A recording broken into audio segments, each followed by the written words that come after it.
Okay, that's the meeting now recording, so I will take the sudeiren of the Road Safety Forum on the 1st of November 2022. I can see that we have present today Councillors Anderson, Barker, Cowie, Dewar and Johnson Dempsey. Also present today are Councillors Kerr, Mars, McCreary, McLachlan and Ray. Also in attendance we have officers Stuart Laird, Colin Park, Colin Smith, Sandy Carroll, David Hinchelwood, and from Police Scotland we have our Local Authority Liaison Officer Lorna Hinchelwood, and from Scottish Fire and Rescue Service Gary Tudhope. So we'll now commence today's business. Item 1 is declaration of interests. Do we have any? I don't see any hands, so we'll move on to item 2 on the agenda, which is appointment of Chair of the Road Safety Forum. Do we have any nominations, please? Councillor Anderson? I'd like to nominate Julia Mars. Do you have a seconder, Councillor Anderson?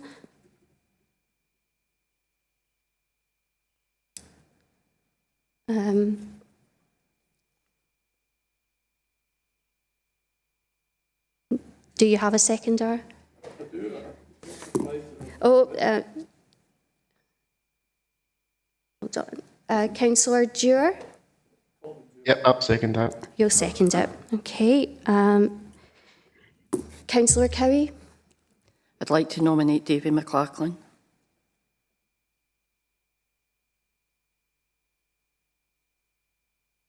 And do you have a seconder?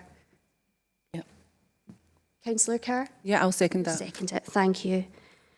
Okay, so before we go to the vote, I'll just confirm that the nomination of Councillor Mars, proposed by Councillor Anderson and seconded by Councillor Dewar, will be considered as the motion. The nomination of Councillor McLachlan, proposed by Councillor Cowie and seconded by Councillor Kerr, will be considered the amendment. So we'll just launch the vote now.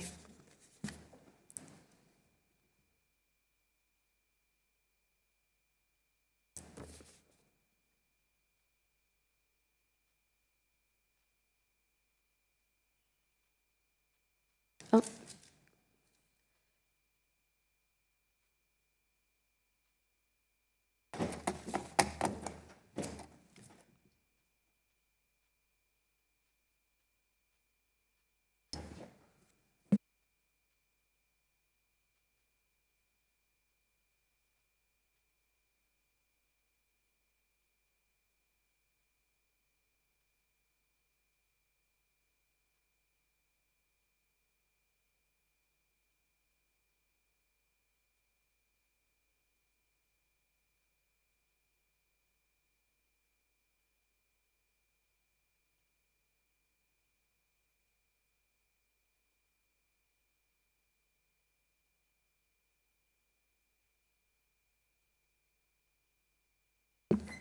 We'll take the vote by roll call. Bear with me. Okay, Councillor Anderson. So that's the motion. Councillor Barker. Amendment. Councillor Cowie. Amendment. Councillor Dewar.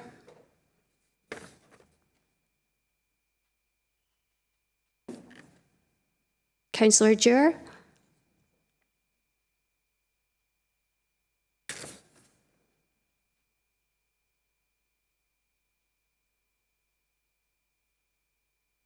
I think we might have lost Councillor Dewar from the meeting. Come back to Councillor Dewar. Councillor Johnson Dempsey.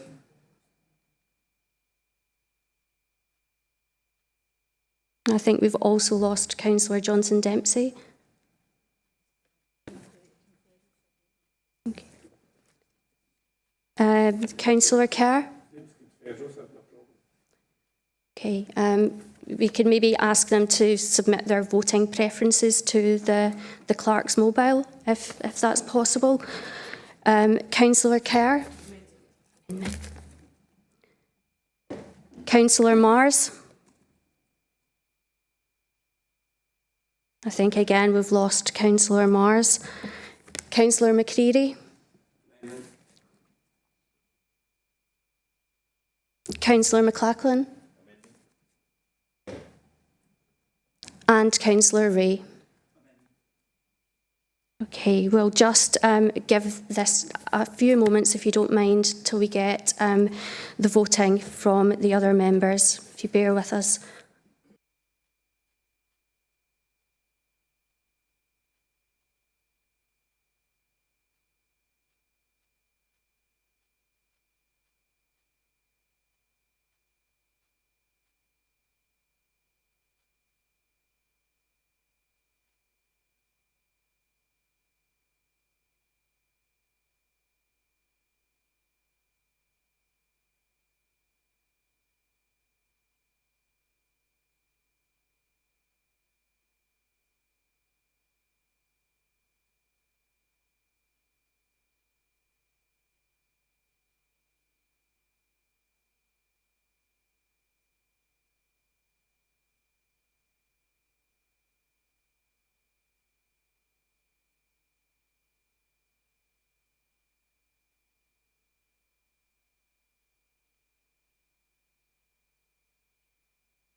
Hi, apologies everyone. We appear to be having a problem with our remote participants, so just in the interest of allowing the vote, I propose we just take a 5-minute adjournment, if that's okay for members.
Hi everyone. We'll just resume the meeting, and we are still on item 2, appointment of chair of the Road Safety Forum. I have Councillor Marr's vote via text, which was the motion. So if I could just go back to the 2 members who I didn't get a vote for. Councillor Dewar. The motion. Thank you. Councillor Johnson Dempsey.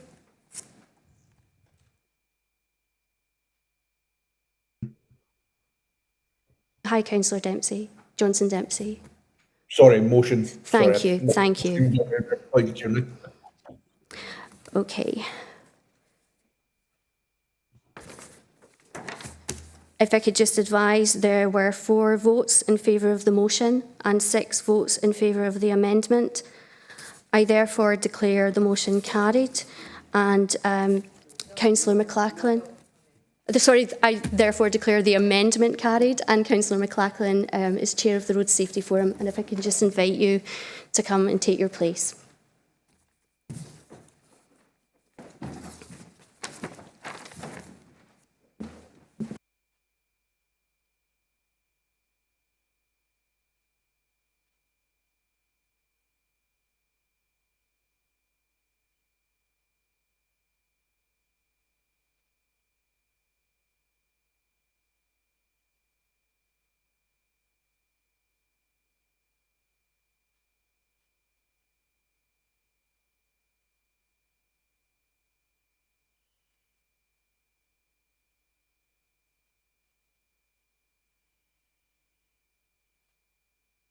Putting your faith in me as the chair. Appreciate it very much. The next item on the agenda is appointment of deputy chair. Can I take nominations?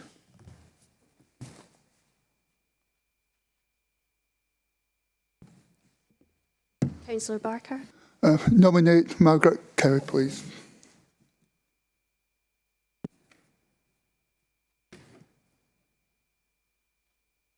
Do we have a seconder? Second that. Thank you, Councillor Carr.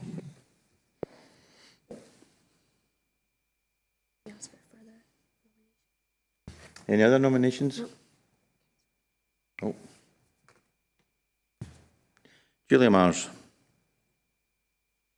That's not a nomination, by the way. You there, Julia? A number of our members are repeatedly being removed from the meeting. Can I check that all participants are present, please? Can I ask you to start again, Julia, because I think we maybe missed the first of what you were saying. It took a wee while for Chair, you a to come up. number of our participants are repeatedly removed from the meeting this morning. Can I check that it's just happened a few seconds ago? Can we check that all participants are actually fully in the meeting? They are at the moment, I'm advised. Okay, thank you. So is there any other nominations for deputy chair?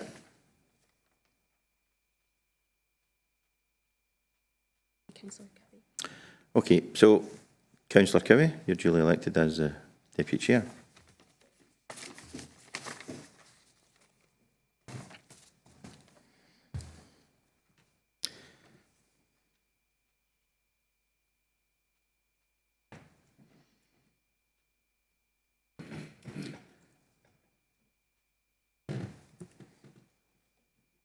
Okay.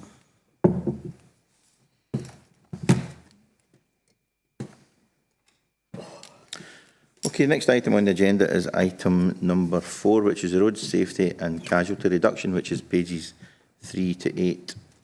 Who's going to take us through that? Stuart? Stuart Laird? Yep. Stuart, please. Thank you, Chair. The purpose of this report is to advise the Forum of the Council's approach to road safety and casualty reduction, which aligns to local and national priorities. In terms of background, the Scottish Government launched Scotland's Road Safety Framework on the 25th of February last year. This sets out national targets and measures for casualty reduction to 2030 and makes it clear that all road users have a part to play in the success of the framework, by keeping our roads safe and themselves and others. The framework has long-term goals of 0 fatalities and serious injuries in road transport by the year 2050. Section 3.2 shows interim outcome targets to the year 2030, and these have been set against a baseline of the years 2014 to 2018. Section 3.3 of the papers also indicates intermediate outcome targets, and as I said, these are set out and these are for specific user groups. Also within the framework, there are safe systems approach, and that's embedded throughout the document. And again, there are 5 pillars for safe systems of work, and again, they are listed in section 3.4 of the papers.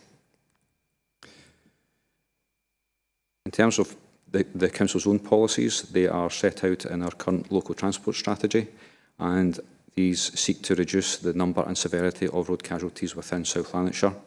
And these themselves contribute towards national casualty reduction figures. I'd also like to point out that the Council's approach to casualty reduction has been industry recognised, with us becoming a winner of the most effective road safety, traffic management and enforcement category in this year's Scottish Transport Awards. Looking towards the Council's approach in section 4 of the papers, for road safety measures and initiatives to be effective, interventions are needed across various disciplines, and we call these the 4 E's, and those are education, engineering, enforcement and encouragement. And this also includes effective partnership working with other bodies as well. The resources are consequently directed towards preventing or reducing the severity of road traffic casualties on our road network by addressing the most appropriate locations or road user groups or types, and by working closely with our partner organisations. We undertake an annual assessment of accidents occurring within the boundaries of South Lanarkshire, and we look at a 3-year wide analysis process. There are 3 broad types of location that are suitable for accident intervention, and these are single sites where casualty clusters are identified, rural routes where a length of road features higher than average collision rate, and there's also area-wide schemes as well. The Council receives details of recorded injury accidents occurring on our road network from Police Scotland, and it's this data that the Council uses to assess road safety inquiries and to target resources and improvements to where there are 3 or more injury accidents occurring within the previous 3-year period, or on routes that have a higher accident rate greater than the national average for that particular route. Road traffic collisions are defined as rare, random, multifactorial events.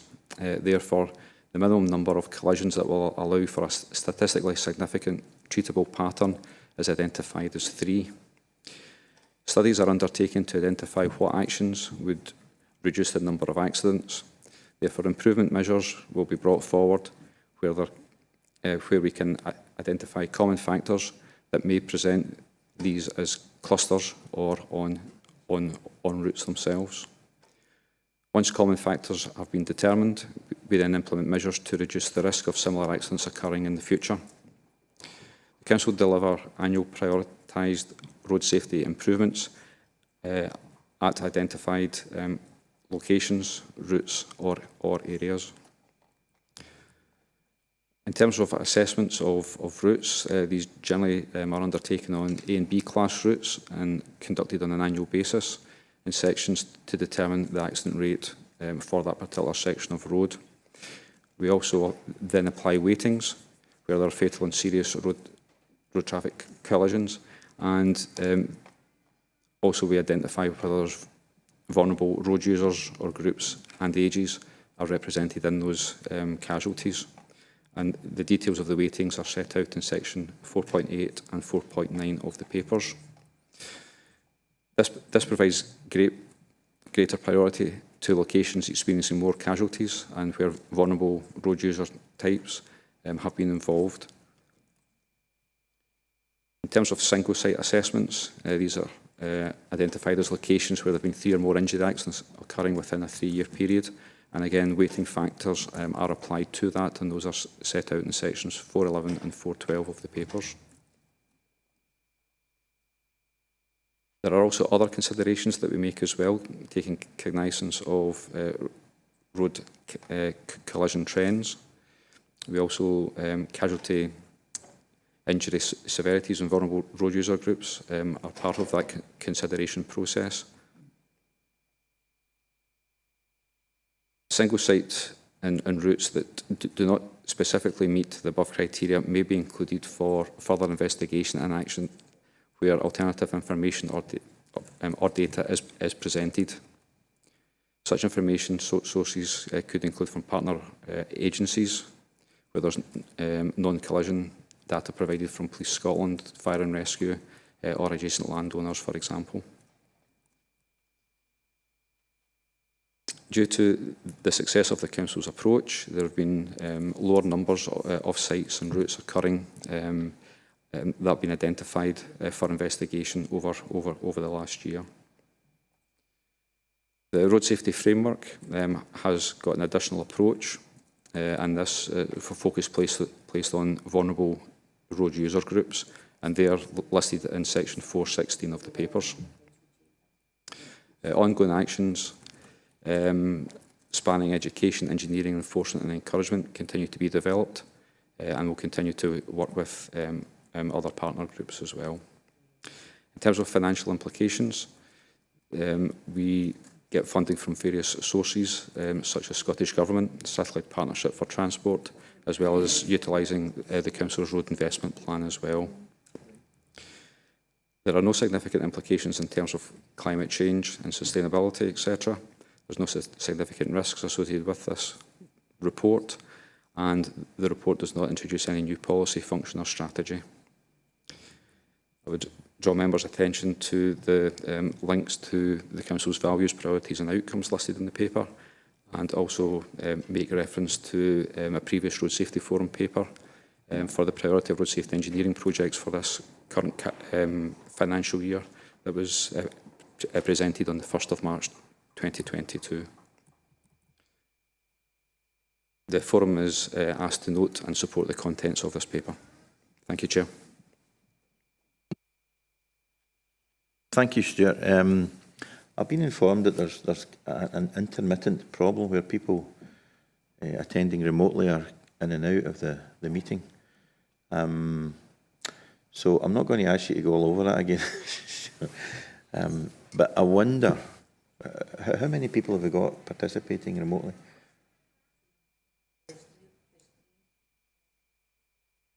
Three members remotely and one officer. They are coming in and out. We are quorate. Yeah. We are quorate, but it's important that somebody's able to access it if they're delivering a report here then, isn't it? Yeah.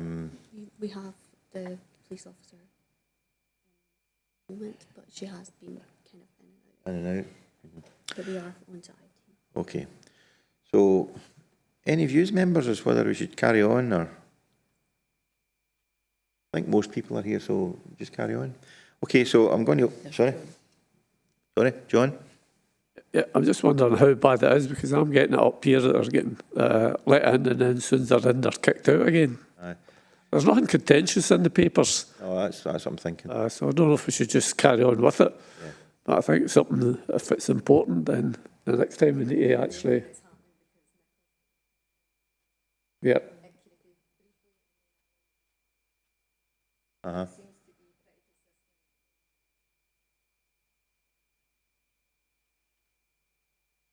Mm-hmm.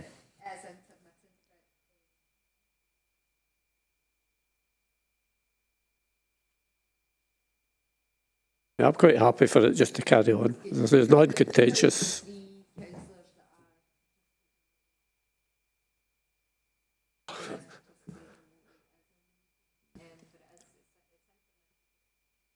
Okay. Thanks, Susan. And thanks, John. I agree with you, John. I think we should carry on if everybody else is happy with that. So I'm going to open this up for questions or comments to Stuart. Anyone? Councillor Ray. Thank you, Chair. I had just a couple of questions around the route action plan assessment and single site assessment. The first one relates to paragraph 4.7. It says an assessment of rural A class and B class routes is conducted on an annual basis where routes are assessed in sections. I was just wondering if that might, or if it does, affect the sort of outcome of the assessment depending on where the boundary between those sections is, because I suppose there could be a situation where there are accidents one side of the boundary, accidents on the other, but neither separate section qualifies for an intervention, but if they were both combined, they would. And the second question I was wondering about the weightings and why those particular numbers are used for the weightings. If it's a fairly arbitrary thing or if they are derived from something. And because I could imagine, again, that might affect an assessment. For example, if there were vulnerable road users or passengers, say, in a car that had an accident, that could lift the numbers up, as opposed to if it didn't have vulnerable road users in that car, but the accident is still the same. So it's just, if you can offer any explanation how that's all calculated. Thanks. Stuart, over to you.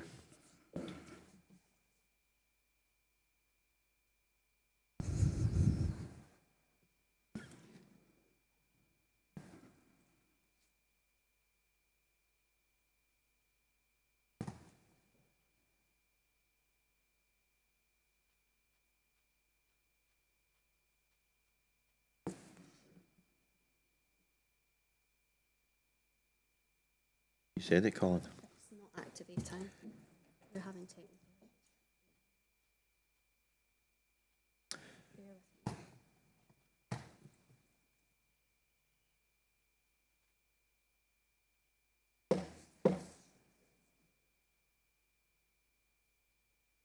Technical issues. It's not activating. Really sorry, folks. It's okay shouting out, but people at home aren't going to hear it. Sorry? It's not on. They're not on. Well, the people that are at home, I think there's one out of the three. Sorry? We have a workaround, but it's not We have a working. workaround that's not working.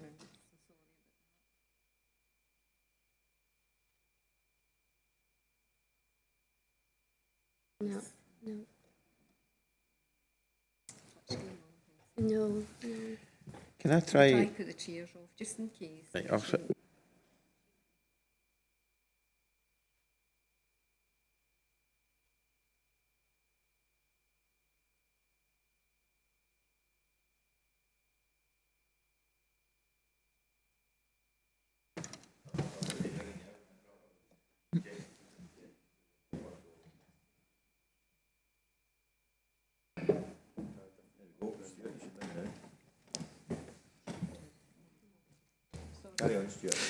Okay, thanks, Chair. In terms of the sections of route, we do consider longer sections, and if there are clusters or if there's any particular locations that we can see are coming out, then we do look essentially across to the next particular link. It is important to us that we consider lengths of road, and how we break those down is quite important to us as well. So if there is longer sections of road, then we can cut them down as well. So it purely depends on the information that we find on any particular given year. This particular process has developed over a number of years as well, and we are fairly comfortable with the sections that we currently have. But we do obviously review those if there are any particular issues that come up.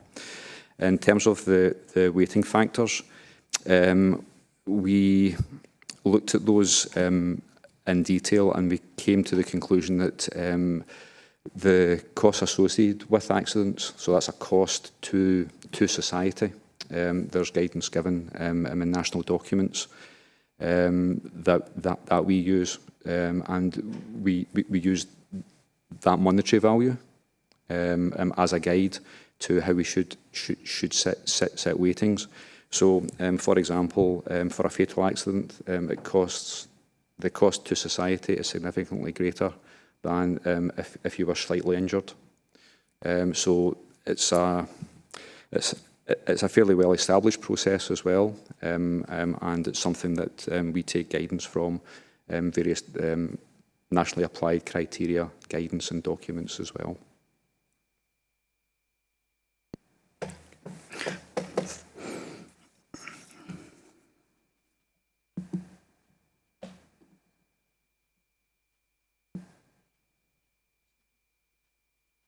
Thank you, Stuart.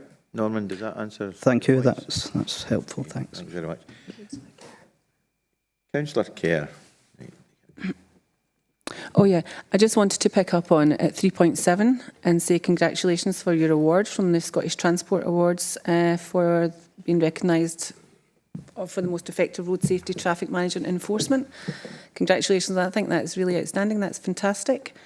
Also wanted to comment on what struck me, I was really interested in 4.1, the road safety disciplines, the 4 E's, I really like that, and I'm really interested in the education and encouragement, which later on in the papers, when you're talking about, you know, parking around schools and stuff, I think there's a big drive there. Obviously, you're trying to get out to encourage and to educate, and, you know, starting with children and maybe not, you know, starting with children in schools, fantastic, you know, way to try and get this problem solved, and it is a huge problem. So, yeah, I'm really interested in that and hope that, you know, continues to progress, and you know that education and encouragement comes out and eventually changes attitudes and, you know, and ways forward. That's all I want to say. Thanks. Thank you very much. Thanks, Susan. Councillor Barker.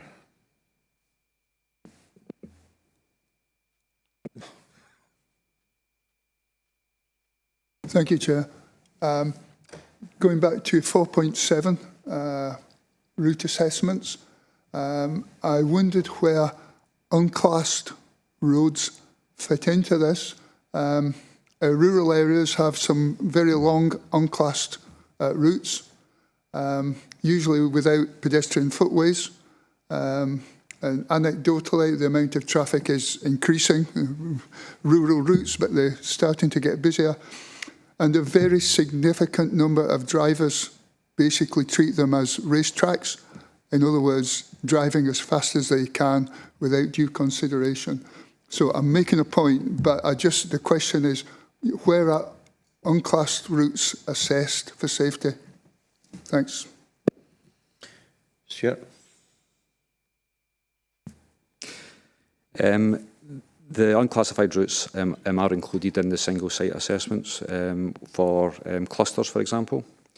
We find that most of our unclassified road network doesn't produce the same number of accidents as our other routes.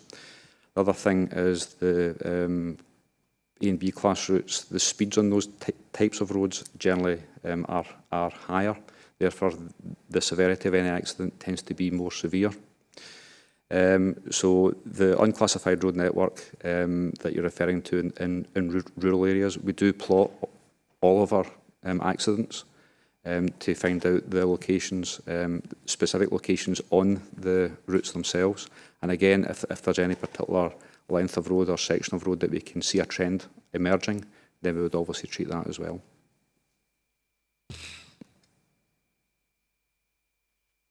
All right, thank you. Just thank you for that answer. Thanks very much. Councillor McCreary. Thanks, Stuart. Stuart, can I maybe ask about near misses? It kind of always seems to me that we wait for accidents or a number of accidents or indeed deaths, if you like, on the road. Our near misses are difficult to record. I understand that. People don't tend to maybe contact MD about it. But should we be encouraging the public, do you think, to report near misses? And if you agree, then who should they report them to? Thanks. Stuart. I think when it comes to to that sort of concept of what is a near miss, you could put 100 people in the one room and say, have a look at this particular piece of footage. Some people would class it as a near miss, some people wouldn't class it as a near miss. So a lot of it is down to interpretation. The process that we go through is facts and getting the data from the police. And that data that the police have for any particular accident, there's numerous phases to that particular piece of documentation that the police fill in, ranging from the location, but actually to details of this specific incident. And it's that raw data that we use to obviously bring through our priorities. And I suppose when it comes to looking at what people see as a near miss, I was travelling between my home and my father's house the other day there, and I was looking, just as I do because I'm an engineer, I'll look at how people are driving, how people are using the network, and there's always circumstances where I could say, oh, that person's driving habits should be better. And that's a very difficult thing, and I suppose it's going back to what Councillor Kerr was highlighting when it comes to the 4 E's. Where are the encouragement? Where is the enforcement? And it's not just one thing that makes our roads safer. It's a combination of different things. It's a combination of years of education, for example. We spend a lot of our initiatives concentrated on school kids, for example, whether they are at the start of their school career or towards the end of their school career when they start to think about learning to drive, for example. So there's lots of initiatives all the way through our processes and initiatives where we try and get the message across. And the latest framework that Scottish Government published, and I made reference to it in the papers, it's everyone's responsibility to ensure that they use the road network safely. And that's a message that is something that's going to be coming out, and there are some initiatives that we're pulling together that really highlight that fact as well. Kenny, you want to come back? Wait a second. Right now, so that's another factor, but thanks for your response. Anyone else? John Anderson? What is classified as a serious injury and what is a minor injury? And what about the areas where we have quite constant bumps, but there's no serious injury, so it's not reported and it's never taken into account for the 3 injuries, but it's quite often the case there are injuries there, or at least crashes. And in the cases, do we actually need to wait till somebody is serious? Well, 3 people are seriously injured. Yeah. Oh, Colin, do you want to answer that one? Yep. Thanks, Chair. John, in terms of the kind of detail of what's a serious accident, we'll come back to you on that one unless anybody's got that. I know it changed fairly recently in terms of there was some changes to the kind of stats reported in previous years. Through obviously discussion with you over the years as well, there are many locations where there are no accidents occurring, but our communities are raising concerns, non-injury accidents. But I think Stuart's point earlier on, there's an interpretation of what's a problem and what actually really is a problem, and probably just draw attention to paragraph 414 in the report because I think it's important. We do have, we've got a fixed policy, 3 accidents or more at single sites, above the average accident rate on a route. That's where we're focusing our attention and our resources. At 4.14 there, we're just throwing in there that we don't ignore everywhere else. So if there was a strength and a strong feeling at a particular junction, and we've done it recently, we will look into it. We'll try and get more information. And if there are any patterns beginning to emerge, we don't want to wait till someone dies or is seriously injured before we do something. Sadly, though, people are dying. People are being seriously injured, and that's where our focus has been. But we don't forget about everywhere else. But we try and just frame our whole annual programme around the principles set out here. But at 414, you've maybe come back to Councillor McCreary as well. We don't ignore those, and we do try and have a discussion with partners to see if there's anything that can be done that's simple. Yeah. Thanks, Chair. I'm going to make a comment here. Maybe it's inappropriate from the position of the chair, but I have raised a similar question to yourself, John. And on 414, as Paul has highlighted, non-injury collision details provided by Police Scotland. Most of the time when there's an accident and there's a non-injury, it's not reported to Police Scotland. It may be dealt with without even involving insurance companies.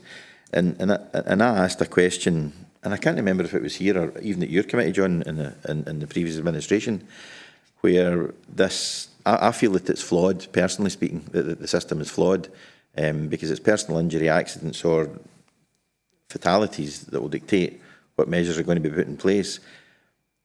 But being parochial in my own area in Fernagare, there's been a lot of accidents, and I made a comment, and I almost regret it, but I'm going to say it again, so I didn't regret it. There's no deaths until there is one, is the way that I worded it. And if there is accidents, we know there's accidents, do we wait until there is a death or a serious injury before we actually take some action? Now, I think Colin partially addressed that there, but I'm putting it out there because it is a concern, and I share your concerns, John. And however, resources are limited. We can only work with what we've got. And I see you're nodding there because you know this in your previous role as chair of Community Enterprise. So, Colin, as I said, I've said it and I've asked it before, and it's going to pop up in areas like Fernagare, and people will have their own areas where they people say it's an accident black spot or it's an accident waiting to happen. It's language that constituents will use coming to us, and it is a concern. But I don't know what the answer is. I've been given answers from officials, not entirely happy with the answers. That's no criticism of the officers themselves, because you need to work within resources and guidelines. So, Colin, can you comment any further on what I've just added there? Thanks, Chair. And as the Chair, obviously, no doubt we'll maybe continue to explore this point in the coming weeks and months. But I think probably, Chair's quite weird talking to you at the back of me here. I think you've kind of probably answered it yourself there. You know, we don't have unlimited resources. If we could target all of the locations where there could be an accident occurring, we would do so, but we don't. But I think possibly, Fernagare is a good example. We haven't done nothing there. We've maybe not done everything the communities want, and perhaps yourself, but we have brought in some measures, reduced speed limits, some signage, some gateways as well, and we'll continue to monitor. That's a good example of where it's not got a relative priority, but we've done something because there's just something a wee bit unusual up there, and probably certainly across many wards. We've probably had communications with members. It is an accident waiting to happen. If we do get additional budget coming through, there's meant to be money coming through from Scottish Government this year in terms of additional road safety investment. We just push that further down our priority list to target locations, and we'll continue to do that when money becomes available. There's no simple answer. Whatever information we can gather, whether that be information from community councils or from other groups, we will look into it. But the bottom line is we do need to drill that back down to what are the facts, and the facts are gathered by the police. And there's been many occasions fairly recently where there's been incidents have happened.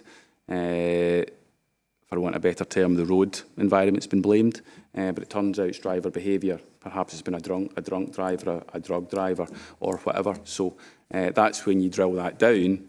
You can start to see from the police investigation what the actual cause is.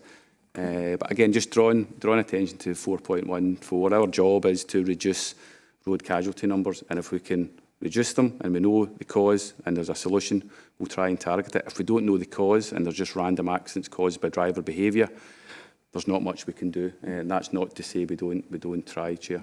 Thank you. Colin, thanks for that, and sorry for putting you on the spot, but I asked that for the benefit of other members, because I know that, and we've had lots of discussions about it.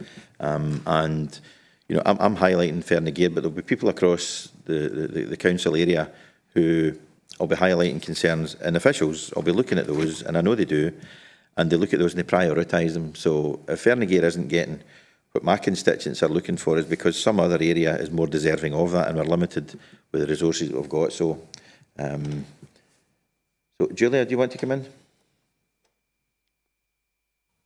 Yes, thank you, Chair. And I think we're now have been removed from the meeting 9 or 10 times. So as long as I stay in the meeting, you'll hear from me.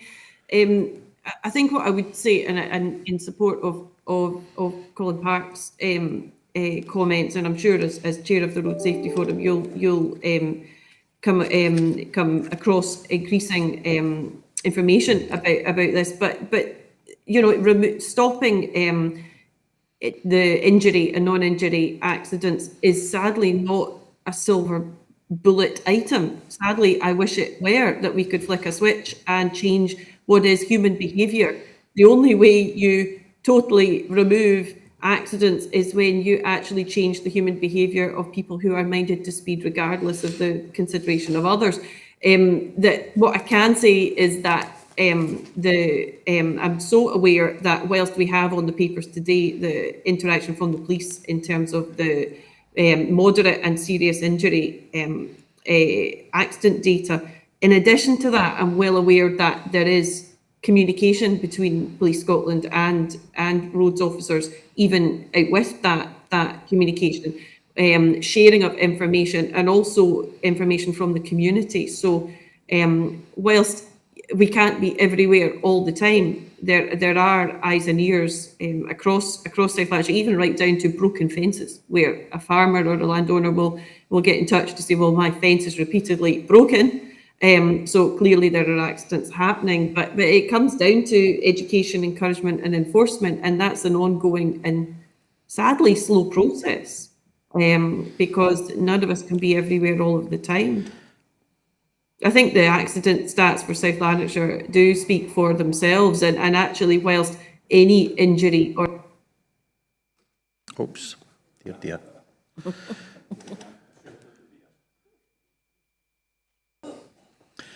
I don't know how long it would take to bring Julia back, but I think she's...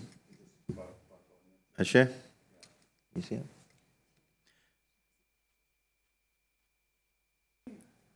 Hi, Julia, you back in? Hello, yes, I think that might be number 11. Yeah, I think that to finish the point briefly before I get cut off again, that I think the accident stats for South Lanarkshire are very good, and that whilst I can't be comfortable with any injury or serious accident, the fact that the figures are so low is testament to the ongoing work over years to work towards education, encouragement and enforcement, working with our partners to ensure that. So whilst I can't be happy with anything happening, I think we are actually in as good a place as can be expected. Thanks, Julia. I'm just going to make a wee comment on what you said there, and I think you're right. There's no such a thing as bad roads, as bad drivers, but we live in a world where it's human beings that drive and people do make errors. So if everybody drove their car or their vehicles the way that they should be, unless there was a mechanical failure, you wouldn't have accidents. But, you know, we don't live in that type of world. So we have to expect that's going to happen, yeah. So education, has been mentioned earlier, it's a very, very important one. Anyone else? Any other questions? Okay. So can we agree to a note that item? Agreed. Item 5 on the agenda is the 20 mile an hour speed limits, and that's pages 9 to 16. And I'm going to ask Sandy Carroll to deal with that one. Thank you, Chair.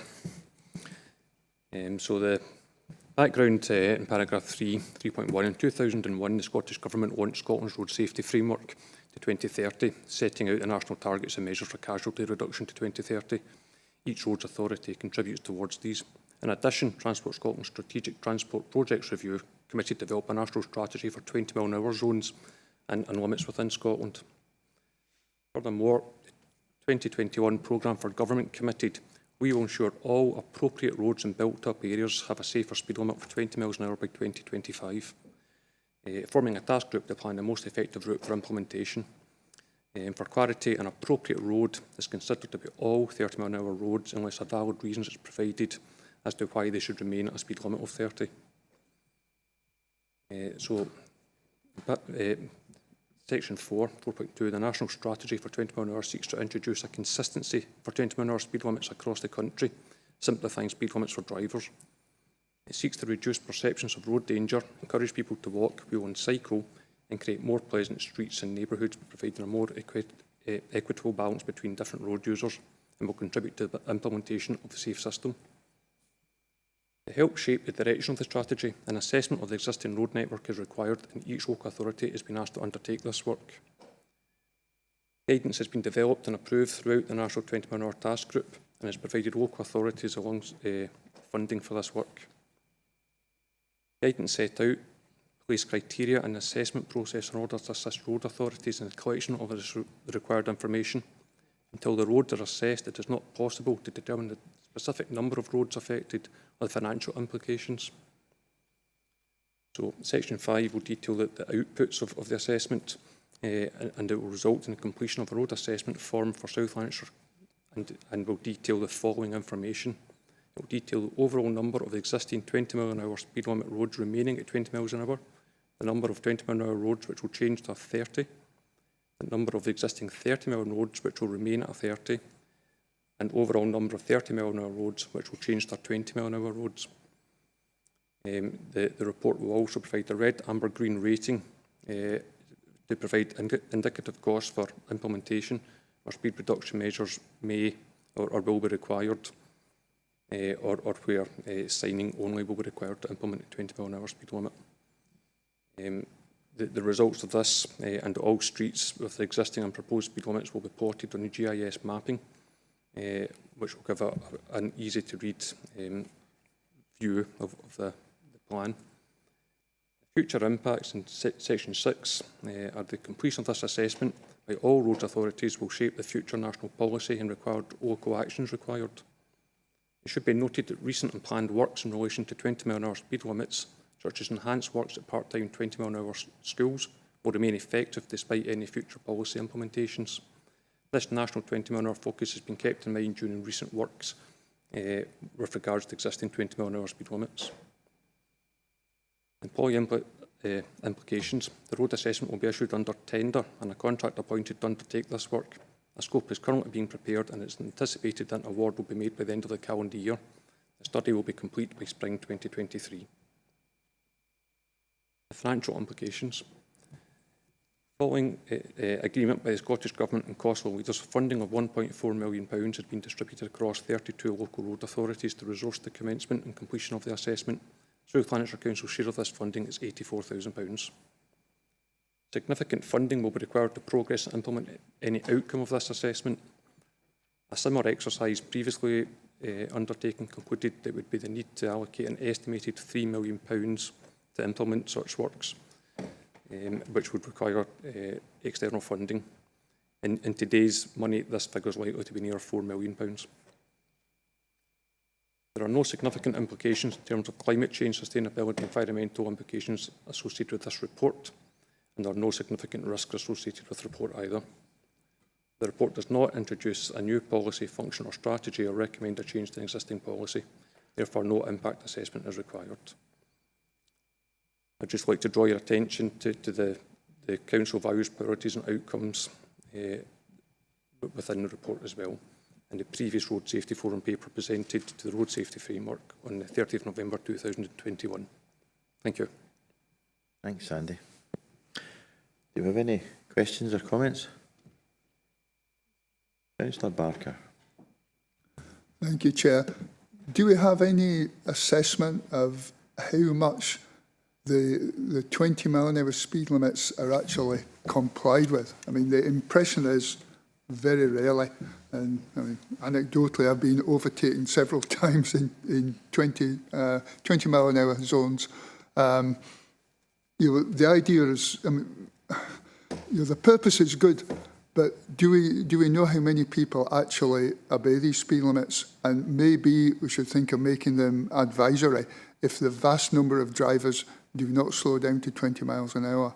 I mean, to be honest, South Lanarkshire is, you know, fairly good on the zones that it does have. Have we operated any 20 mile an hour zones? I mean, I just see that recently West Lothian Council have turned a 20 back into a 30 at Blackburn, which appeared to be working okay. I mean, apart from its long buffer zones, which nobody took any notice of. Thanks. But do we have an assessment of how often the 20-mile-an-hour limit is actually adhered to? Thanks. Andy? Thank you. We undertake a number of speed surveys on our streets within South Lanarkshire, which provide data and facts when the speed drivers are travelling. And in the majority of these speed survey locations we've done, we find that the average speed is usually, or in the vast majority of cases, below the speed limit, the indicated speed limit. However, we do recognise that there's a proportion of drivers that they do exceed the speed limit. But what we've also done in the existing 20-mile-an-hour limits we've got, which are outside schools and in a couple of town centre locations at the moment, we've done before and after speed surveys for the implementation of the 20-mile-an-hour, and in the majority of cases we have seen a reduction of speed of drivers. Now, in not all cases does the speed reduce to 20 miles an hour, but there is a reduction of 2 to 4 miles an hour in these locations where we've introduced 20-mile-an-hour zones before. Ralph? Thank you for that. Thank you for that answer. Thanks. Can I ask you, Sandy, you mentioned there that there's evidence to suggest that at some locations people are doing less than 20 when there's a 20 zone. Did you say that? The speed surveys that we carry out record the speed of every vehicle, and the majority of speed surveys we do are in 30 mile an hour or higher speed limit zones. But in the cases where we've done speed surveys in 20 mile zones, although the average speed is rarely below 20, there has been a reduction in the average speed of traffic. So in some cases it's below 20, but it's not the average. It's correct. Yes. Before I bring in Norman, I mean, Ralph, the point you made, I've asked a similar question again. You asked these questions a lot of the times.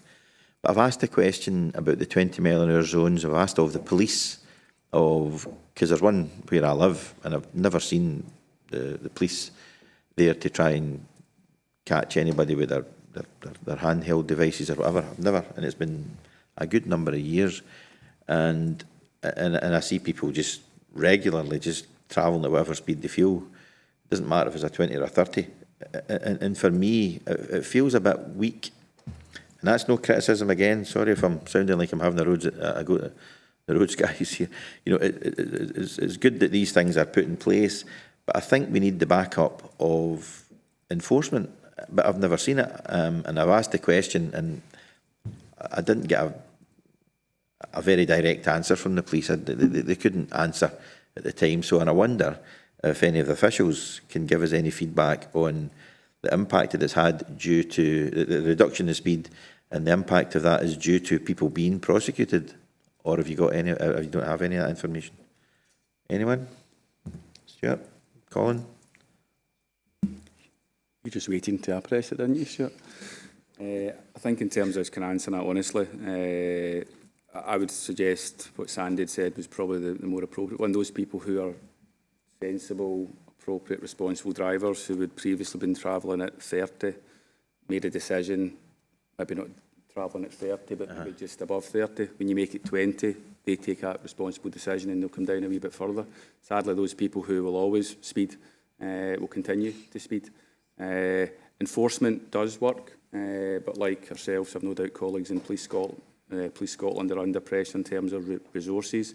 We do engage with colleagues across in North Lanarkshire. There's a road policing group that Stuart sits on. We have a discussion. We do raise issues about enforcement, any particular locations that we maybe want to target. Certainly if you've been targeted, no doubt that will adjust somebody's driver behaviour, but I think it's just a mixture of everything, going back to the 4 E's, a wee bit of engineering, a wee bit of encouragement and a wee bit of enforcement. We'll start to see, hopefully, casualty numbers coming down or speeds coming down. But again, I think maybe John or somebody said there isn't a silver bullet with this one. Yeah, that was exactly what I was going to say. You know, it's an improvement, and if you see figures dropping, then that's good, that's positive. But sometimes there's an expectation on people when they see there's a 20 mile an hour speed limit being enforced, and then they see people driving and they say, look, it's a 20 limit, look at all these people are in the residential area where I live, for example. People come to me often, more so because it's been reduced to a 20. It didn't bother them so much when it wasn't a 20, but when it's reduced to a 20, there's an expectation of people that drivers are going to come down to 20. When they don't come down to 20, it makes the problem seem worse for them who are concerned about it. Anyway, so, but I'm also, I'll bring you, I know that there are people waiting to come in, and sorry for hogging this, but you mentioned, Ralph, that there was an area where they reverted back to a 30. Now, you asked that, but I don't know if any of the officers addressed that, but have you any idea why they reverted back to a 30 from a 20? I really don't know, but I just take it from the guidance we've been told about today that they did reassess it. I mean, it was a long 20 mile an hour limit, and I could see the point in it. I mean, it was reasonable, apart from long buffer zones either side, which kind of which spoilt it. So yes, I don't know why they put it back. It was just so obvious they put it back. So that's the main road through Blackburn in West Lothian. Yeah. Thanks. Colin, you got anything to add on that? Thanks, Chair. I was just going to add that it's obviously in West Lothian, but probably give the forum a degree of comfort for those people who were councillors when we did the speed limit review a good 10 years ago. So this assessment will be undertaken. There'll be a bit of a sanity check done by officers. We'll go through what roads are going up, what roads are coming down. And then it will come via the forum at some point for for a discussion. I think what I would say is actually maybe in defence of colleagues in West Lothian, they've obviously assessed that and realised that something wasn't working. And what's important is that a speed limit is relative to the surroundings, and drivers drive at the speed limit that they feel comfortable. So clearly people were speeding. They had the environment that they felt they could speed, so they've obviously taken a bold decision to put a speed limit up, which I don't plan to do here, but it's certainly something we have to recognise what the evidence is saying, because if you're telling people to drive at a lower speed than they feel comfortable with, you get people overtaking you, you get people maybe making silly decisions, so it's important to make sure a speed limit is relative and appropriate to the actual route that people are using. To be realistic. Thanks, Colin. Councillor Ray. Thank you, Chair. Again, I've got a couple of points. The first one was really to do with 4.2, and in particular, the mention of the perceptions of road danger, and I think that's quite an important point, because I think it is that sort of lived experience that affects whether people feel they can go out to walk or cycle, whatever, and if we're looking to try and encourage active travel, then I think it's very important to consider that kind of sense that people have of how safe it is, irrespective of how safe the statistics might say a road is, and I know that myself from personal experience. I mean, walking to the station this morning, I took a particular route that keeps away from the busy main road, because it's not pleasant and it doesn't feel safe walking down with lorries hurtling past you and so on. So, but there's probably not that many actual accidents, but it's the perception. So I think that is quite an important point, and I think that I'd sort of welcome the 20 mile an hour limits as a step towards improving that. So that's really more of a comment.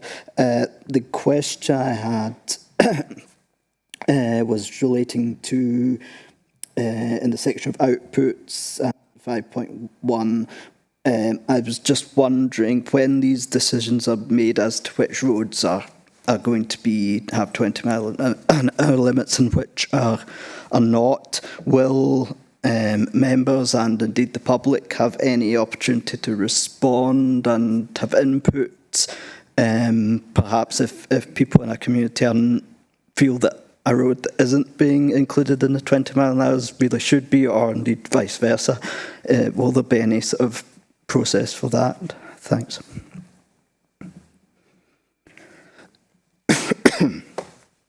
Thanks, Chair. The process for changing the speed limit requires to go through a TRO process, traffic regulation order. So once decisions are made to come up, come down or whatever, that process will obviously commence initially in discussions with emergency services and then with local members, and that will be opened up to kind of public consultation as well.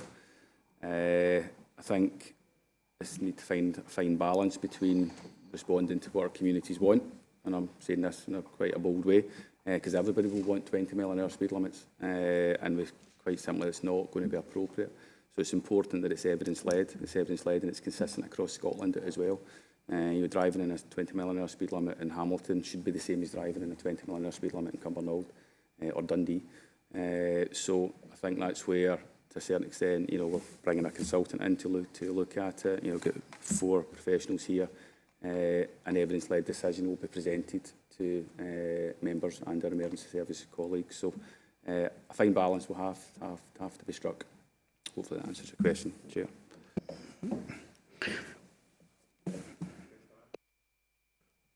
Right, thanks, Chair. I look forward to this. I think it might solve some of the problems we were speaking about in the last paper, where if these continued bumps at particular streets or junctions, I think maybe dropping the speed down to 20 would solve some of that.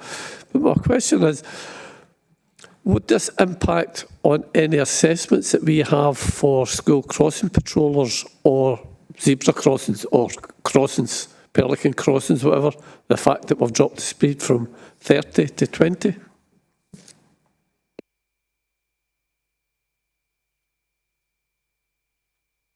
Thanks, Chair. I suppose the question, or the answer to the question is we don't know yet.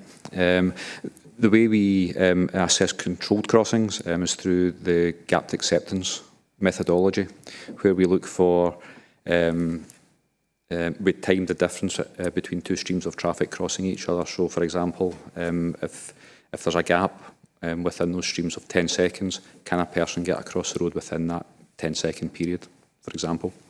So looking at it, I suspect the same methodology could apply regardless of what the speed limit actually is. The important thing is what the speed of traffic is and the density and if there's any congestion of that traffic as well. So there's a few factors to think about there. So I think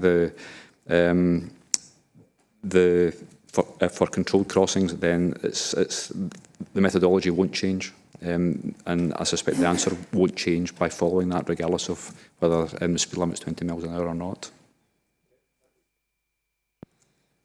Thank you. I've got a question from Julia Mars, but she's not able to ask that question herself. I believe Susan Summer. I've got a wee question here. She's asking, what weighting does the 20 mile per hour criteria give to very rural villages and settlements, given such urban landmarks used as is criteria E overarching, and who is consulted as to improved quality of life to determine that? Takers?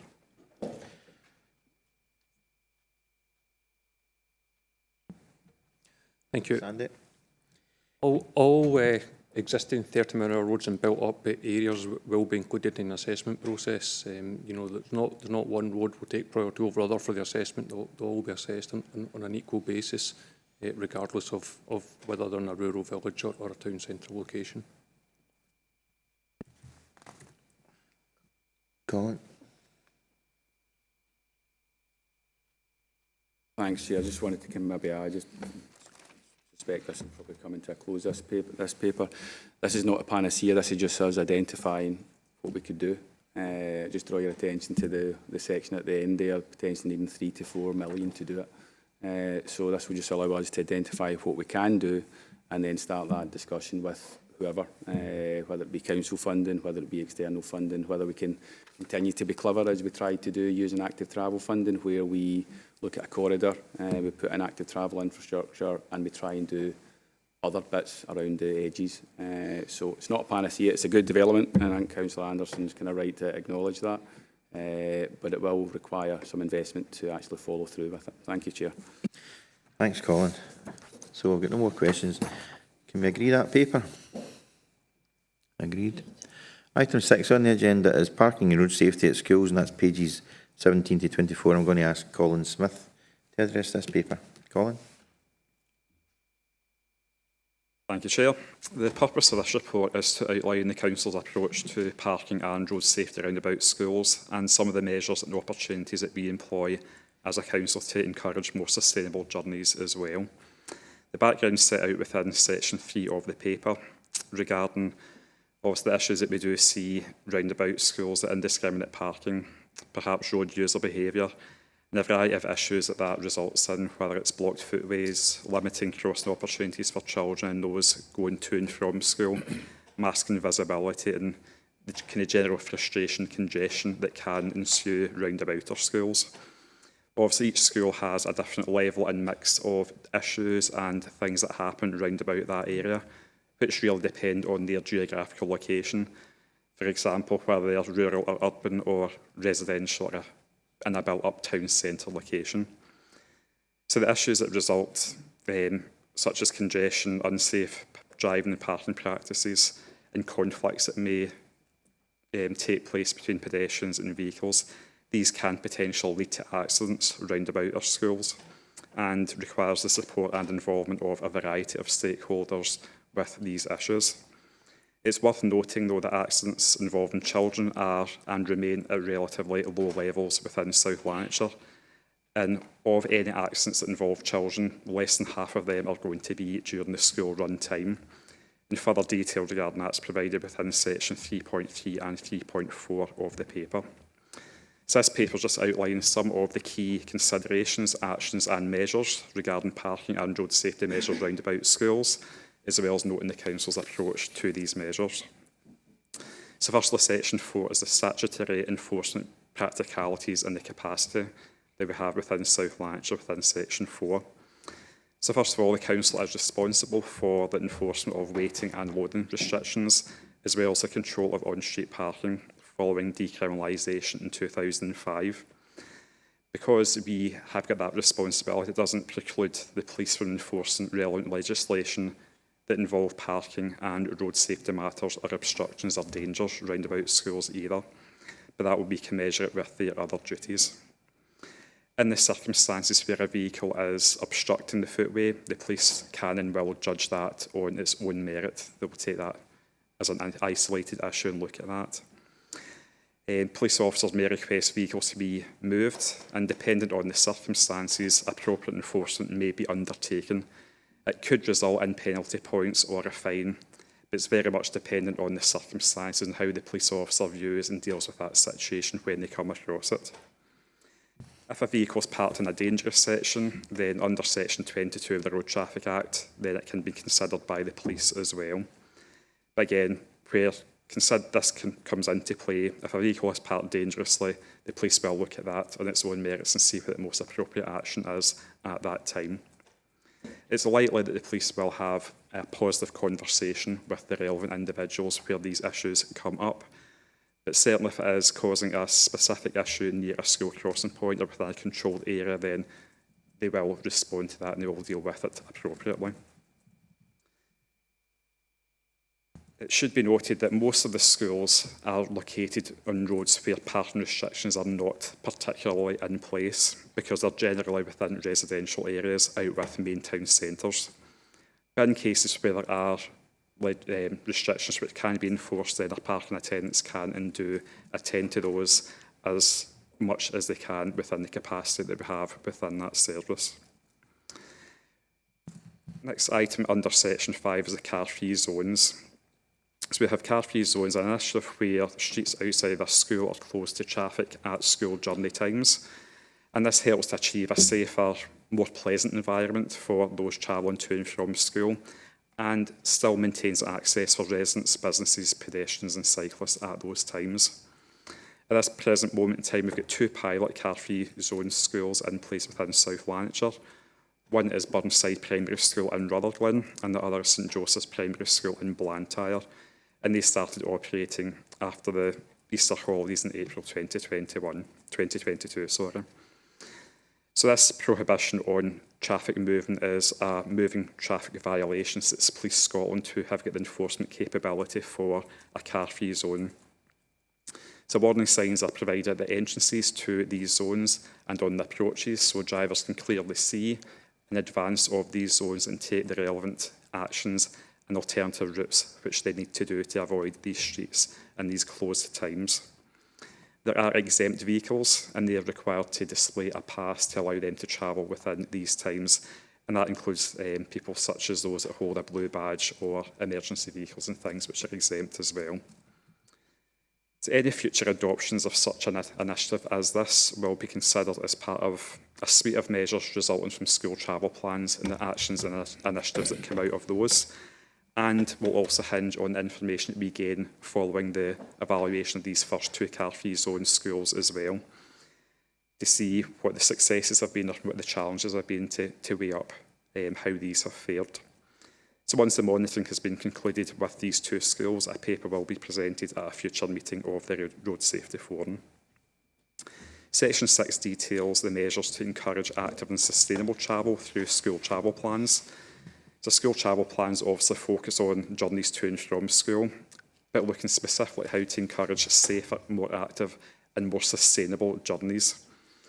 They involve the school community being involved by getting them to think about their journey and how they can change it and make it safer and more sustainable, and specifically looking to promote more walking, more cycling, and to take cars away from the immediate area of the schools. So this will all contribute to less car reliance and less car presence outside of schools as well, and should result in a notable reduction in congestion, and potentially air quality should improve as well. And generally health is improved through increased active travel also. So the first stage of a school travel plan is a consultation exercise with parents, pupils and staff. So everyone gets a say and has got an involvement within that process within the school travel plan. And from this point, the school and those involved within it would collate a summary of the key issues which they have identified, and perhaps some of the potential actions and initiatives and measures that they think would be beneficial for their school location. And a programme for implementation is then developed, and some short, medium and long-term goals are then put into play. On completion, the school is awarded with a School Travel Plan Award, a certificate, a banner and some promotional materials just to highlight this process within the school, and just to aid towards that encouragement aspect of promoting what the aims are within the whole school community. At present, there are 75 schools that have got a completed school travel plan and a further 61 schools that are currently working towards completing their travel plan at the moment, and the remaining schools are encouraged to take part as well.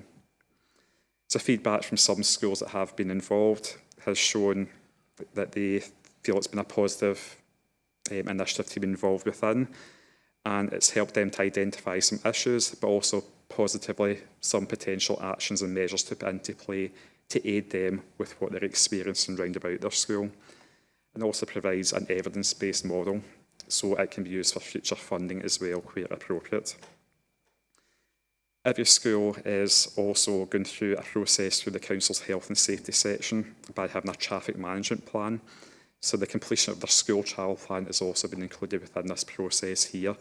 And again, it's just another tool and a positive addition to that process to get the whole school travel plan ethos, active sustainable travel agenda promoted also. So item 7 details the road safety projects and initiatives, showing that the Council take a whole life approach to road safety education, and that there are initiatives aimed at all ages and types of road user.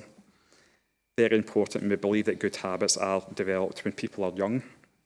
So therefore we do provide and have a very high focus on educating our young people through training and through education. And Appendix 1 lists a number of some of the resources that we have and the target users that they're attached to. 7.4 details that Council can also help design and deliver engineering improvements and solutions regarding some of the things that are identified round about some of our individual schools. These issues may be identified through the development of a school's school travel plan, and such solutions may include guardrailing, signing, lining, cycle and scooter storage and shelter facilities, or speed management initiatives such as our part-time 20 mph round about our schools.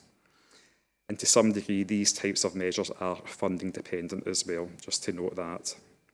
There are a range of other resources listed as well and available, which may not be within the appendix. We've got portable vehicle activated signs which can be deployed around about schools, an array of printed campaign material and some social media assets as well, which we can provide with schools and aid them depending on what their targets are. Section 8 details partnership working that we liaise and undertake meetings and things with our internal colleagues to promote active travel and road safety within our school areas as well.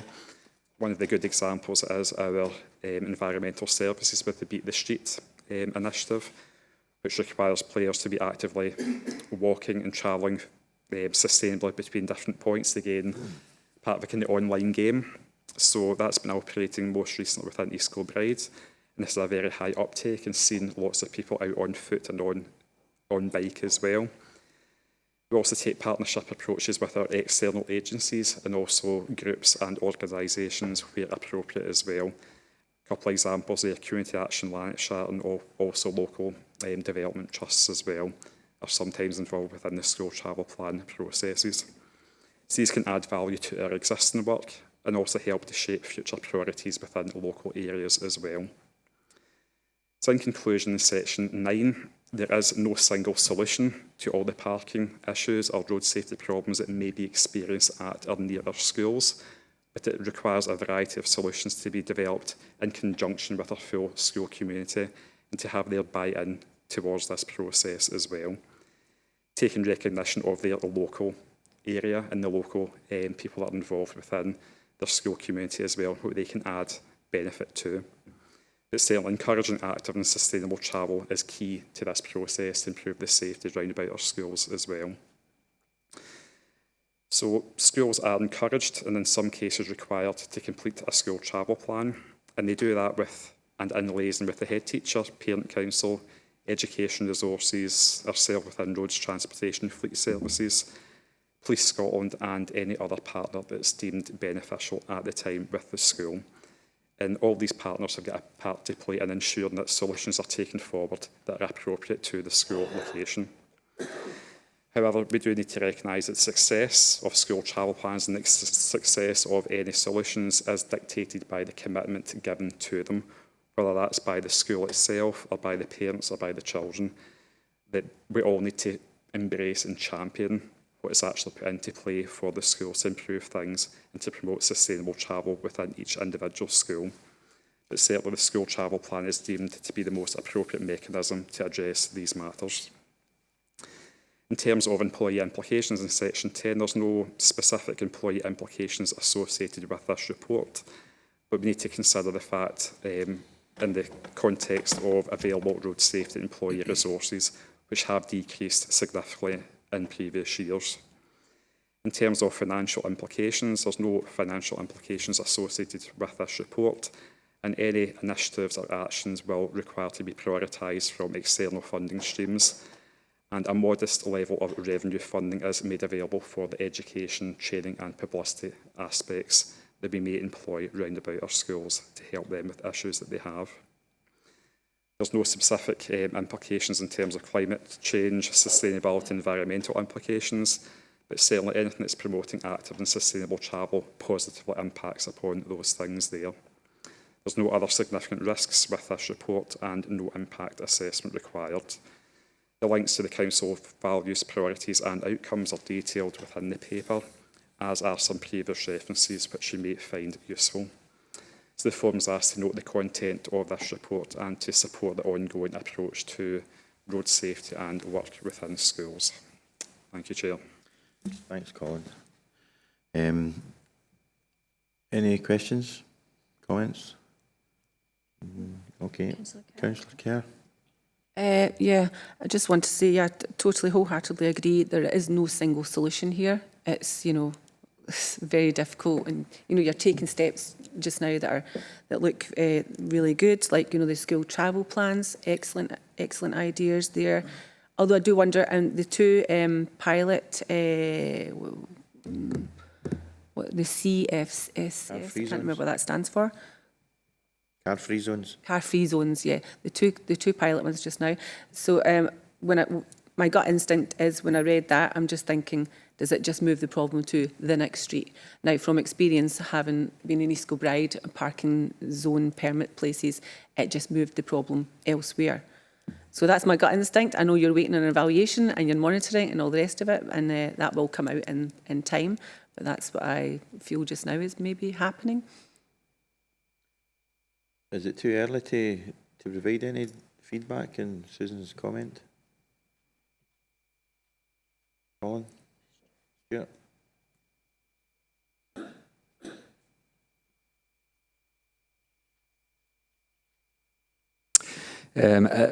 As Colin said in his presentation there, they were introduced the tail end of Easter, so we have had that sort of first school term, and we're obviously into the sort of first really full term.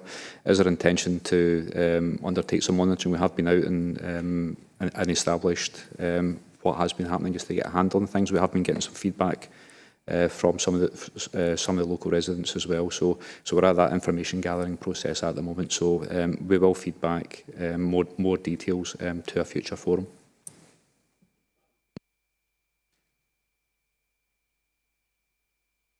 Thanks, Stuart. I look forward to that myself. It's obviously a very interesting one. I don't think there's any councillors that's ever not had any concerns raised about parking and different things associated with the school run. Councillor Cowie. Hiya, Burnside actually in my ward. So I think it's going pretty well. I've not seen mega complaints about parking in the surrounding streets the way that we did have. I've seen a few, but nothing to what it was beforehand. But it'll be interesting, maybe the parent councils will get an update about that. So just, that's all. Thanks. Thank you. Councillor Anderson. Oh, sorry, beg your pardon. You could take John first if you want. No, if it's the same point, Susan, no. Back on it. Just on the enforcement of it, you know, the £50 fine. I just wondered, you know, at the end of it, your evaluation and all the rest of it, how many people would actually be fined? Is there somebody who's monitoring this on a daily basis? Who's there at school opening times, school closing times, to see whether people come down that closed area, that closed street or not? Is there somebody there daily, or is it just now and again?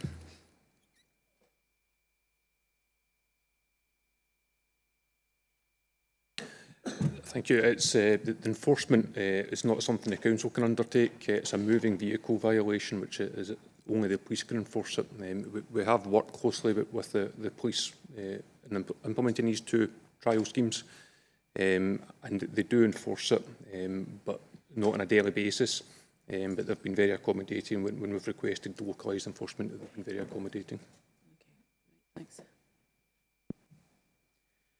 I look forward to hearing some feedback from the police on that one, because it would be great if this worked. And as Margaret has said, what she's experienced so far, it hasn't knocked it on to the next street. Maybe it's enough for to encourage parents to encourage their children to walk to school rather than just short journeys in cars and so on. Councillor Anderson. Thanks. I think with enforcement, I was quite surprised to hear you saying we couldn't enforce it because of a moving vehicle. Check out Derby. Derby City Council have just recently went through all this with all their schools, and it's just cameras they have on it. And the first thing I've done was give people a written warning, and then if you've done it again, you got a fine. And the cameras are then just closed off at night so that people can't vandalise them. But they seem to have had it worked there. I don't know if the law is different there for Scotland and England, but surely you could come to some sort of agreement with the police and worked on that same thing and ask them for the money back if it is a fine that they get. I think, again, that would, I mean, just my comment, I'm sure Stuart or somebody will come back, but I would have thought that would be a police issue. It wouldn't necessarily be the council that would do that, because speed cameras and... Well, having said that, in Glasgow, you have the bus lane cameras. Is it the council that does that? I don't know. Sandy? You were quite correct in what you're saying, that the legislation for enforcement in England is quite different to what we have to work within in Scotland, and enforcement by camera for the car-free zones isn't currently a viable option available to us. The issue has been raised via the Scots group, who are in conversations with the Scottish Government about future enforcement via cameras. Okay. Right, no more questions or comments. Can we just agree to note that report? I've been asked if we can adjourn for a short period. It would be normal to do that anyway if people were minded, but fire and police are having problems, so we're going to adjourn for a short period to see if we can restore that. Is that the case? Yeah, we're going to need to reboot the system, so everyone will need to rejoin in 5 Okay, so if everybody just leaves the system and then rejoin again, because after the adjournment, it's to allow the system to reboot. Hopefully that will solve any of these technical problems that we've got. Okay, so let's say 1:45, 11:45, back here. Thanks very much.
Well, thank you for your patience.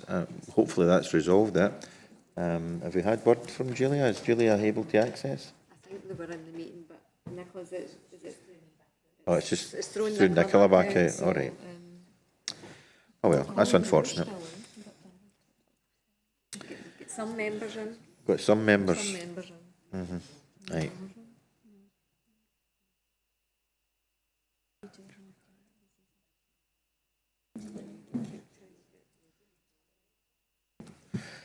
Right, shall we continue? So item 7, speed management and traffic calming, pages 25 to 32, and it's Stuart Laird that's going to address that paper. Stuart. Thank you, Chair. The purpose of this report is to advise the Forum of the various methods, features and tools that may be utilised for speed management and traffic calming purposes and approaches to their general use. Background set out in section 3 of the papers. Traffic calming was introduced in the UK back in the 1980s following successful schemes on mainland Europe that improved road safety within urban areas. As we mentioned earlier, Scotland's road safety framework sets national targets and measures for casualty reduction. A paper was presented to the Forum on the 1st of March earlier on this year, detailing road accident casualty statistics within South Lanarkshire for the previous year. And it's worth noting that casualty trends are showing lower numbers, and in 2021 it was the lowest casualty figures recorded for South Lanarkshire. With regard to speed, changes in speed have been shown to bring out changes in injury accidents. A good rule of thumb is that 5% reduction in injury accidents can be expected to result from a 1 mile per hour reduction in mean speed. As we mentioned earlier, the Road Safety Framework aims to expand the 20 mile per hour speed limits across Scotland within all appropriate roads and built-up areas by 2025. Numerous requests are received for traffic calming throughout the year, and this paper sets out some of the more common measures, considerations regarding their use, and the justification for investigations and implementation of new works. In terms of traffic calming and speed management, the type of measures that may be considered on road depends on the type of road and the traffic flow. It should be noted that A and B class routes and other strategic urban roads should not be subject to conventional traffic calming. Such features are typically not appropriate for roads with a speed limit of greater than 30 miles an hour. Traffic calming features can be split into two main categories, either vertical or horizontal deflection. And a list of these types of features are in Appendix 1 of the papers. Paragraphs 4.4 and 4.5 give some examples of what vertical and horizontal deflection features are.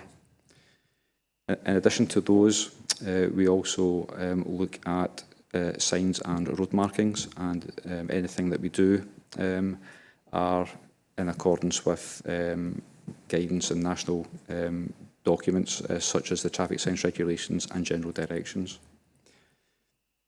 We also spoke very briefly earlier in today's meeting about safety cameras, and safety camera units operate a programme, and they follow rules and guidance, and there's a handbook and a link to that is provided in the paper. Each unit conducts their own assessments of either sites or routes, and then they liaise with the council, and we discuss shortlist each sites for locations that meet minimum criteria. In addition to that, we also have got a number of vehicle activated signs within South Lanarkshire, and again, that's another tool that we use. Moving to considerations, the introduction of additional measures requires to be evidence-led. Justification would typically include an investigation into personal injury accidents, accidents with similar patterns of causation factors, and the consideration of vehicle speeds, volumes and vehicle composition. In addition to that, severance and the general road and how it sits within the surrounding environment in terms of layout, and key buildings and other social amenities are considered. Speed and accident reduction are not only valid objectives leading to the introduction of speed management and traffic calming schemes, other objectives may be included also. Particularly most effective when introduced as part of larger schemes where they are appropriate, for example when we're introducing new infrastructure such as active travel. It should also be noted that traffic calming measures are not always popular, and some issues and limitations to be mindful of are listed in paragraph 5.4 of the papers. For example, buses, the passengers could experience discomfort if they're going over vertical features, for example. Emergency response times could be affected. Another thing that we need to bear in mind is public opinion. We generally undertake consultation for introducing new traffic calming features. Cyclists and motorcyclists, again, consideration needs to be given to them to ensure that they can negotiate whatever features are in place. Another important consideration is the local environment, where care needs to be taken to ensure that we minimise such effects, adverse effects, and encourage smooth driving patterns. There is traffic calming legislation and consultation requirements are considered as part of that legislative process. Consultations generally result in a significant level of negative comments and objectives are sometimes, objections are sometimes mixed with regards to how they see traffic calming measures, etc. In terms of our approach, we make reference to a lot of the above. The Council typically consider sites and routes or areas for traffic calming. And again, as we discussed earlier, these are identified through various issues or requirements through the Council's annual accident analysis process. Additionally, considerations are also made where there's a requirement or benefit determined as part of a wider scheme or project, and if there's a significant measurable benefit, cost effectiveness and public support that can outweigh any negatives. In terms of financial implications, many of the measures and features attract a significant implementation cost, and several will require elements of maintenance thereafter. It's also essential that such measures are targeted appropriately and provide a positive and measurable cost benefit, such as can be demonstrated through our annual accident investigation and prevention programmes. If active travel works or any other initiatives are taken forward, then we always prioritise these through funding sources such as Scottish Government, Cycling, Walking, Safer Routes, SPT's funding, and the Council's own road investment programme. In terms of significant implications, there are none in relation to climate change, sustainability and environment, and this paper doesn't introduce any new policy, function or strategy, therefore there's no impact assessment required. And the forum is asked to note and support this paper.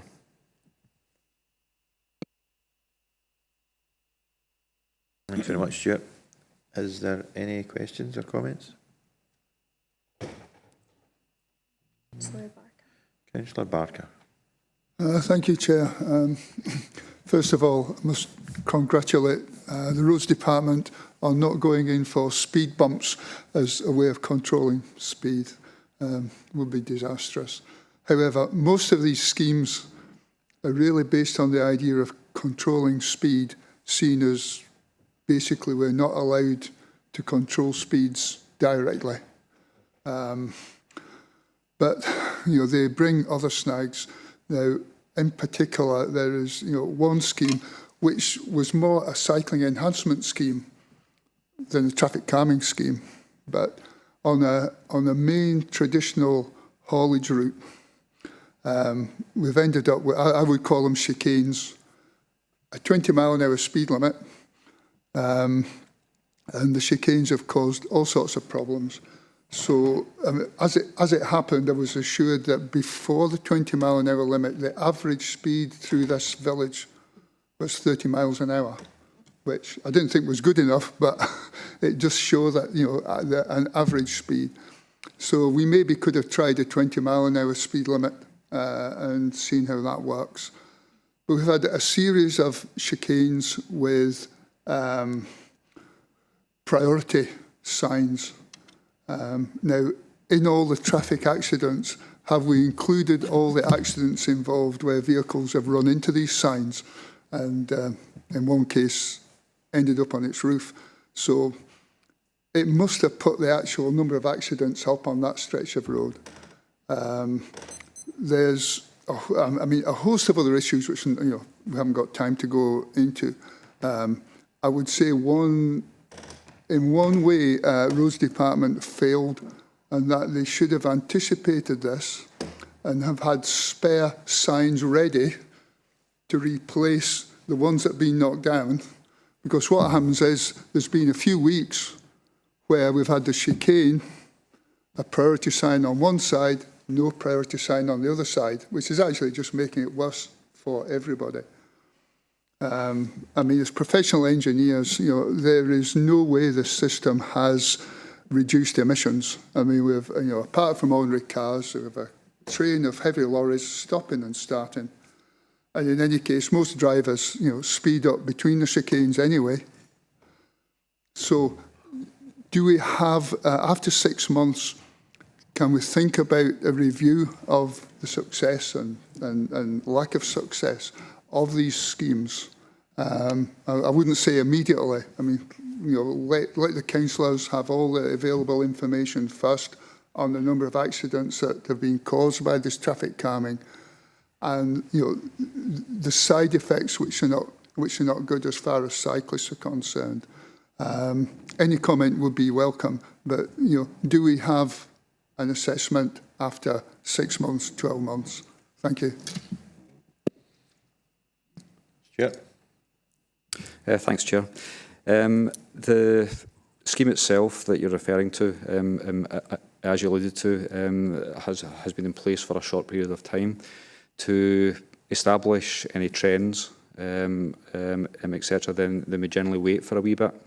There's two reasons for that. First is that if you implement any kind of new features or new measures, there's that sort of bedding in period where people get used to the new layouts, etc. There has been a few, I'm going to say, teething issues with that particular scheme, and we've made some revisions to it. So we are just about to embark on our annual assessment of casualties and accidents. So this particular section will focus on, and if there's anything coming out of that analysis, we'll obviously review it and take any appropriate actions.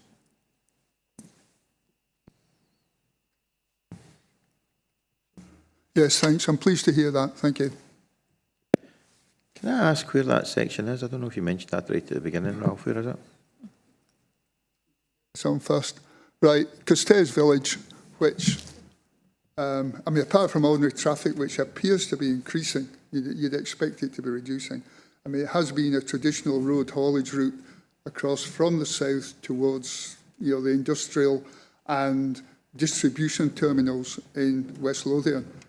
I'm still surprised lorry drivers go that way. They now have automatic gearboxes, but 20 years ago, there must have been hundreds of gear changes to get over those hills and go that route, but it's the shortest route. Thanks, Chair. And obviously Stuart knew where it was that you were talking about. Pretty sure you've had lots of discussion on it. Colin, do you want to come in? Thanks, Chair. I'm just going to pick up on some of Stuart's points. Like any scheme, we'll obviously continue to review it. We've done that already. We responded to issues when signs were knocked down. I would possibly have to comment that I don't think the service has failed anywhere. I think the service has introduced a good balance to introduce a cycle route through a town. We will have reduced vehicle speeds, and the traffic calming has not caused the accidents. It's the drivers who are not responding to a new environment that's been put in place. So as Stuart said, we'll continue to respond to, review, adapt, change. I think there was one location, I don't know whether it's happened yet, but we were going to adjust the location of one of the devices. And again, I think that's important, and it's just demonstrating it's evidence-led. With the evidence that we had, the proposals that we were taking forward for active travel, we came to a view, we implemented a scheme. We didn't get it right in some locations. We're adjusting it, we're responding to it. It's evidence-led again. So I think, just give you a degree of comfort, we will continue to review it, engage with members. But we need to remember here, we have introduced an active travel route through a town.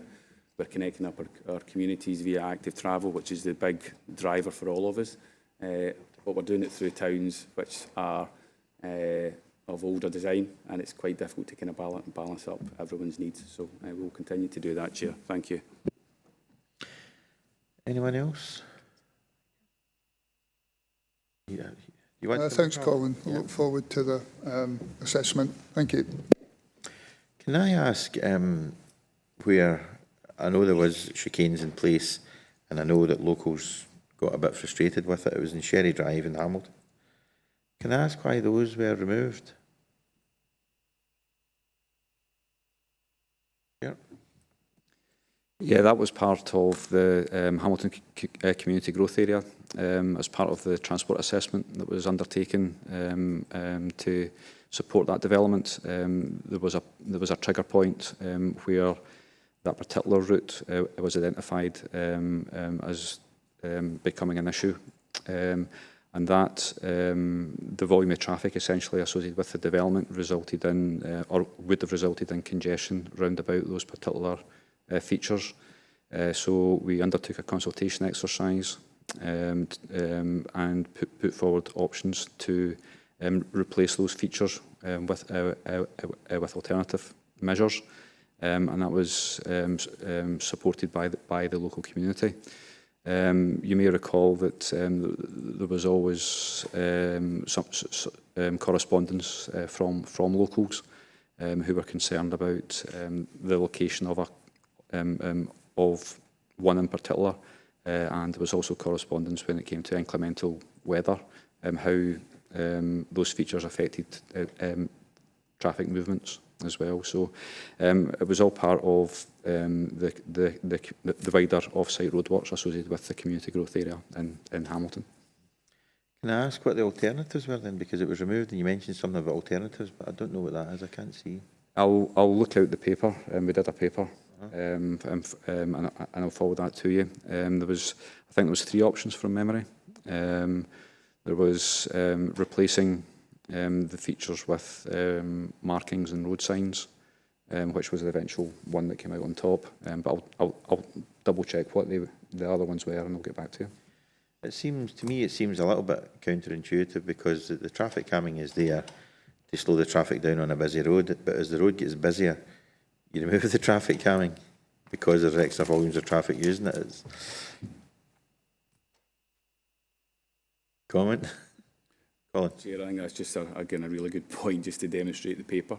You know, it does seem counterintuitive, but, you know, very kind of large part of that kind of community up there, we're not happy with it. So when we went to the community to consider the various options, they've went for the option that really didn't impact upon themselves in terms of their journey times. But we recognise, I think, correct me if I'm wrong, gents, I think we've got a kind of carriageways kind of coloured surfacing up the middle. We've got some additional vehicle activated signs to try and encourage people to drive at a more appropriate speed. But I think for every one or two people that want traffic calming, Chair, there are many that don't, and even people that have had it campaign for many years to get rid of it. So it just demonstrates, I think, what Stuart's tried to set out here.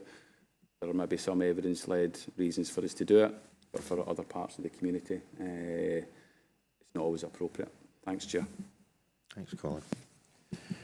Anyone else on that? No? You agree to note?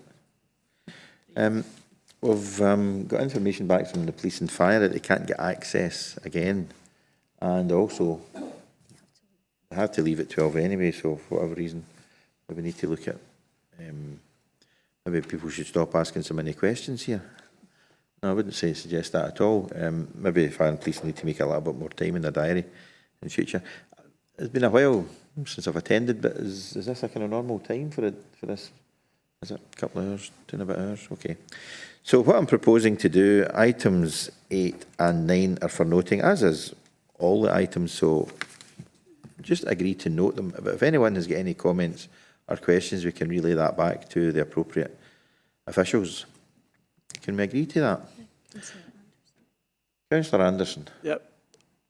Yeah, I've just got one question on page 34, and it's the timescale of these reports. One is April 22 to September 22, which is a 6-month period. The other one is April 21 to September 22, which is an 18-month period. Is that right, or have they made a wee typo here? Yep, Elizabeth Ann. Sorry, through yourself, Chair, Lorna Hinshelwood was going to relay that information to the forum today. There has been an error in that, and what I can do is I can circulate the correct figures following the meeting to members on Lorna's behalf. Yes, it was. Yeah.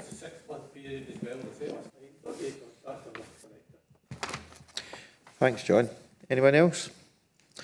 Okay, well, no other business, but I'm going to say, so I should have said this at the start. I'd like to thank Julia Mars for her previous stewardship of the Road Safety Forum, and I know she's not on here, but anyway, just want to publicly thank her for that. Okay, thank you all for your attendance.